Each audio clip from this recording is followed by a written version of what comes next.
চলো নিজ নিকেতনে,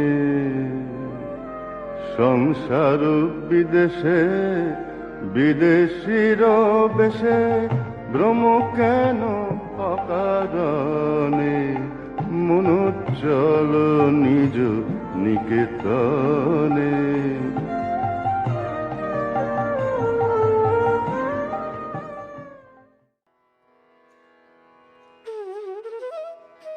ಓಂ ಶ್ರೀ ಗುರುಭ್ಯೋ ನಮಃ. ವಿವೇಕ ವಿಸ್ಮಯ ಧ್ವನಿ ತುಣುಕು 22. ಹಿಂದಿನ ಧ್ವನಿಯ ತುಣುಕಿನಲ್ಲಿ ಸ್ವಾಮೀಜಿ ಜೈಪುರದಲ್ಲಿ ಕೆಲವು ದಿನಗಳನ್ನು ಕಳೆದು ನಂತರ ಅಜ್ಮೀರದ ಕಡೆಗೆ ಹೊರಟಿದ್ದನ್ನು ನೋಡಿದ್ವಿ. ದೆಹಲಿ, ಆಗ್ರಾಗಳ ಹಾಗೆ ಅಜ್ಮೀರ್ ಕೂಡ ಒಂದು ಮೊಘಲರ ರಾಜ್ಯ ವಂಶಗಳ ಆಳ್ವಿಕೆಯ ನೆನಹುಗಳನ್ನು ತುಂಬಿಕೊಂಡಿದ್ದಂಥ ನಗರ ಅಜ್ಮೀರ್ ಅಂತ.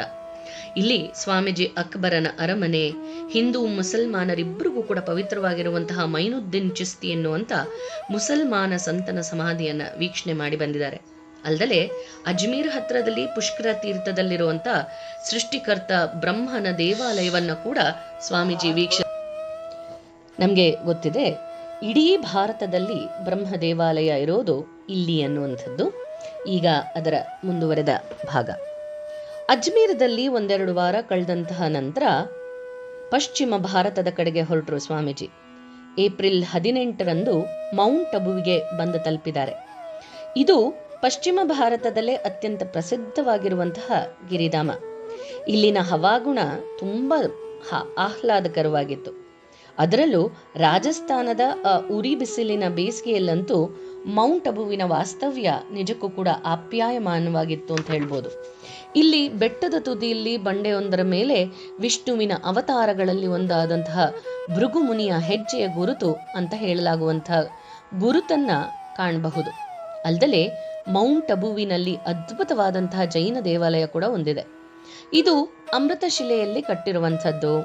ಜೈನ ವಾಸ್ತುಶಿಲ್ಪದ ಅತ್ಯಂತ ಸುಂದರ ಉದಾಹರಣೆ ಕೂಡ ಇದಾಗಿದೆ. ಇಲ್ಲಿನ ಕಲಾಕೃತಿಗಳ ಸೂಕ್ಷ್ಮತೆ ಹಾಗೆ ಸೌಂದರ್ಯಗಳು ಅದ್ವಿತೀಯವಾಗಿತ್ತು. ಸ್ವಾಮೀಜಿ ಈ ದೇವಾಲಯದ ಸೌಂದರ್ಯವನ್ನ ಆಸ್ವಾದಿಸ್ತಾ ಹಲವಾರು ದಿನಗಳನ್ನ ಅಲ್ಲೇ ಕಳೆದ್ರು. ಕೆಲವು ಸಲ ಅವರು ಇಲ್ಲಿನ ಸುಂದರ ಸರೋವರದ ತೀರದಲ್ಲಿ ಅಡ್ಡಾಡ್ತಾ ಇದ್ರು.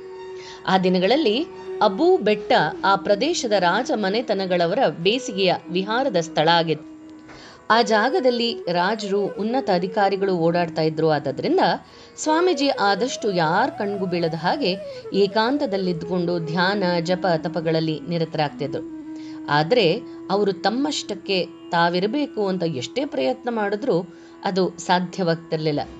ಅವರು ದ್ವಾರಕೆಗೆ ಹೋಗೋ ದಾರಿಗಾಗಿ ಇಲ್ಲಿಗೆ ಬಂದಿದ್ರು. ಇಲ್ಲಿನ ಪ್ರಶಾಂತ ವಾತಾವರಣದಲ್ಲಿ ತುಂಬಾ ಆಧ್ಯಾತ್ಮಿಕ ಸಾಧನೆಯಲ್ಲಿ ಕೆಲವು ದಿನಗಳನ್ನ ಕಳಿಬೇಕು ಅಂತ ತೀರ್ಮಾನ ಮಾಡಿಕೊಂಡು ಇಲ್ಲಿ ಉಳಿದುಕೊಂಡಿದ್ರು. ಆದ್ರೆ ಇಲ್ಲಿಗೆ ಅವರನ್ನ ಕರೆದುಕೊಂಡು ಬಂದದ್ದು ದೈವೇಚ್ಛೆ ಅಲ್ಲದೆ ಬೇರೇನೂ ಅಲ್ಲ ಅನ್ನೋದನ್ನ ನಾವು ಮುಂದೆ ಗಮನಿಸೋದ್ರಲ್ಲಿದ್ದೇವೆ. ಕೆಲವು ದಿನಗಳಲ್ಲೇ ಅವರ ಆಕರ್ಷಕ ನಿಲುವು, ತೇಜಸ್ಸುಗಳಿಂದ ಸೆಳೆಯಲ್ಪಟ್ಟಂತ ಎಷ್ಟೋ ಜನ ವಿವೇಕಾನಂದರ ಅನುಯಾಯಿಗಳಾಗ್ಬಿಟ್ರು. ಸ್ವಾಮೀಜಿ ಕೆಲವು ಸಲ ಅವ್ರ ಜೊತೆಗೆ ಸಂಜೆ ಹೊತ್ತು ತಿರುಗಾಡೋದಕ್ಕೆ ಹೋಗ್ತಿದ್ರು. ಒಂದು ದಿನ ಸಂಜೆ ಬೆಟ್ಟದ ಮೇಲಿನ ಬಂಡೆಗಳ ಮಧ್ಯದ ಒಂದು ಸುಂದರ ಪ್ರಶಾಂತ ಸ್ಥಳದಲ್ಲಿ ಸ್ವಾಮೀಜಿ ಎಲ್ಲರ ಜೊತೆ ಕುಳಿತುಕೊಂಡಿದ್ದಾರೆ. ಇಲ್ಲಿಂದ ಇಡೀ ಗಿರಿಧಾಮದ ದೃಶ್ಯ ತುಂಬಾ ಮನೋಹರವಾಗಿ ಕಾಣ್ತಿದೆ. ಆಗ ಸ್ವಾಮೀಜಿ ಭಾವಭರಿತರಾಗಿ ಹಾಡೋದಕ್ಕೆ ಪ್ರಾರಂಭ ಮಾಡಿದ್ದಾರೆ. ಸುತ್ತ ಇದ್ದಂಥವರು ಮಂತ್ರಮುಗ್ಧರಾಗಿ ಕುಳಿತುಕೊಂಡು ಕೇಳ್ತಿರೋ ಹಾಗಿದೆ. ಅವರ ಗಾಯನ ಅನೇಕ ಗಂಟೆಗಳ ಕಾಲ ಮುಂದುವರಿತಾ ಇದೆ. ಈ ವೇಳೆಗೆ ಅಲ್ಲಿ ಅಡ್ಡಾಡೋಕೆ ಅಂತಾನೆ ಬಂದಿದ್ದಂತ ಕೆಲವು ಐರೋಪ್ಯರು ಆ ಸುಮಧುರ ಗಾನವನ್ನ ಕೇಳಿ ಆಕರ್ಷಿತರಾಗ್ಬಿಟ್ರು. ಆ ಅದ್ಭುತ ಗಾಯನದ ಮುಖದರ್ಶನ ಮಾಡಬೇಕು ಅಂತ ಕಾತರತೆಯಿಂದ ಕಾತ್ಕೊಳ್ತಿದ್ದಾರೆ. ಸ್ವಾಮೀಜಿ ಇತ್ತ ಎದ್ದು ಬಂದಾಗ ಆ ಐರೋಪ್ಯರೆಲ್ಲ ಅವರ ಮಧುರ ಕಂಠ ಹಾಗೆ ಭಾವಪೂರ್ಣ ಗಾಯನವನ್ನ ಮನಸಾರೆ ಪ್ರಶಂಸಿದ್ರು. ಇಲ್ಲಿ ಸ್ವಾಮೀಜಿ ನಿರ್ಜನ ಸ್ಥಳದಲ್ಲಿದ್ದಂತಹ ಗುಹೆಯೊಂದರಲ್ಲಿ ಉಳಿದುಕೊಂಡು ಆಧ್ಯಾತ್ಮಿಕ ಸಾಧನೆಯಲ್ಲಿ ನಿರತರಾಗಿದ್ರು. ಒಂದು ದಿನ ಕಿಶನ್ಗರ್ ಪ್ರಾಂತದ ರಾಜ, ಅಲ್ಲಿನ ಮುಸ್ಲಿಂ ವಕೀಲನಾಗಿದ್ದಂತ ಫಯಾಜ್ ಅಲಿ ಖಾನ್ ಅನ್ನುವಂಥವನು ಈ ಗುಹೆಯ ಮಾರ್ಗವಾಗಿ ಹೋಗ್ತಿದ್ದ. ಅವರನ್ನ ನೋಡ್ದ, ಅವರ ಭವ್ಯ ನಿಲುವಿನಿಂದ ಆಕರ್ಷಿತನಾದ, ಅವ್ರ ಜೊತೆಗೆ ಮಾತನಾಡೋದಕ್ಕೆ ಇಚ್ಛಿಸ್ತ. 1-2 ಮಾತನಾಡ್ತಾ ಇದ್ದ ಹಾಗೆ ಆ ವಕೀಲನಿಗೆ ಅವರ ಅಗಾಧ ಪಾಂಡಿತ್ಯದ ಪರಿಚಯ ಆಯಿತು. ಅವತ್ತಿಂದ ಆತ ಅವರ ಹತ್ರ ಆಗಾಗ ಬರ್ತಿದ್ದ. ಬರ್ತಾ ಅವನಿಗೆ ಸ್ವಾಮೀಜಿಯ ಮೇಲಿನ ಗೌರವ ಮತ್ತಷ್ಟು ಹೆಚ್ಚಾಗ್ತಾ ಬಂತು.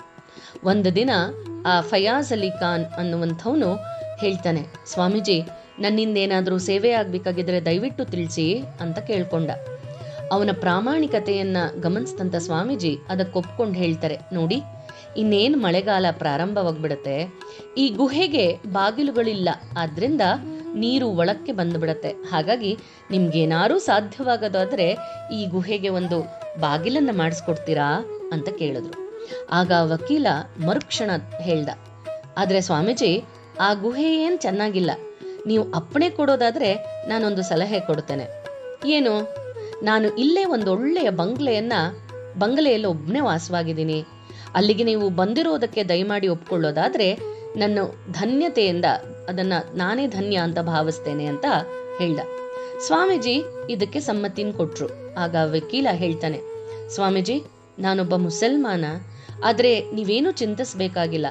ನಾನು ನಿಮ್ಮ ಆಹಾರಾದಿಗಳಿಗೆ ಪ್ರತ್ಯೇಕ ವ್ಯವಸ್ಥೆಯನ್ನು ಮಾಡ್ತೇನೆ ಅಂತ ಭರವಸೆಯನ್ನ ಕೊಟ್ಟ. ಸ್ವಾಮೀಜಿಯವನ ಮನೆಗೂ ಕೂಡ ಹೋಗೋದಕ್ಕೆ ಒಪ್ಕೊಂಡ್ರು. ಈ ವಕೀಲ ತನಗೆ ಪರಿಚಯಸ್ಥರಾದಂತಹ ಹಲವಾರು ಉನ್ನತ ಅಧಿಕಾರಿಗಳನ್ನ ಸ್ವಾಮೀಜಿಗೆ ಪರಿಚಯ ಮಾಡಿಸ್ಕೊಟ್ಟ. ಇವರಲ್ಲಿ ಕೋಟಾ ಪ್ರಾಂತದ ರಾಜನ ವಕೀಲರು ಕೂಡ, ಅಲ್ಲಿನ ಮಂತ್ರಿಯಾಗಿದ್ದಂತ ಫತೇರ್ ಸಿಂಗನೂ ಕೂಡ ಅಲ್ಲಿದ್ರು. ಕೆಲವು ದಿನಗಳಾದ ಮೇಲೆ ಸ್ವಾಮೀಜಿಯ ಅತಿಥೇಯನಾದಂಥ ಫಯಾಜ್ ಅಲಿ ಖಾನ್ ಖೇತ್ರಿಯ ಮಹಾರಾಜನ ಆಪ್ತ ಕಾರ್ಯದರ್ಶಿಯಾದ ಮುನ್ಷಿ ಜಗನ್ಮೋಹನ್ ಲಾಲ್ ಅನ್ನೋನನ್ನು ಕೂಡ ಭೇಟಿ ಮಾಡಿದ. ತನ್ನ ಅತಿಥಿಯಾಗಿ ಉಳಿದುಕೊಂಡಿರುವಂತಹ ಅದ್ಭುತ ಸನ್ಯಾಸಿಗಳ ಬಗ್ಗೆ ಹೇಳಿ ಅವರನ್ನ ಕೊಂಡಾಡಿದವನು ಇವನೇ ಅಲ್ವೇನೋ.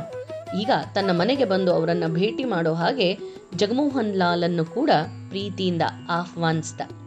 ಮುಂದೇನಾಯ್ತು ಅನ್ನೋದನ್ನ ಮುಂದಿನ ಧ್ವನಿಯ ತುಣುಕಿನಲ್ಲಿ ಗಮನಿಸೋಣ. ಜಯರಾಮಕೃಷ್ಣ.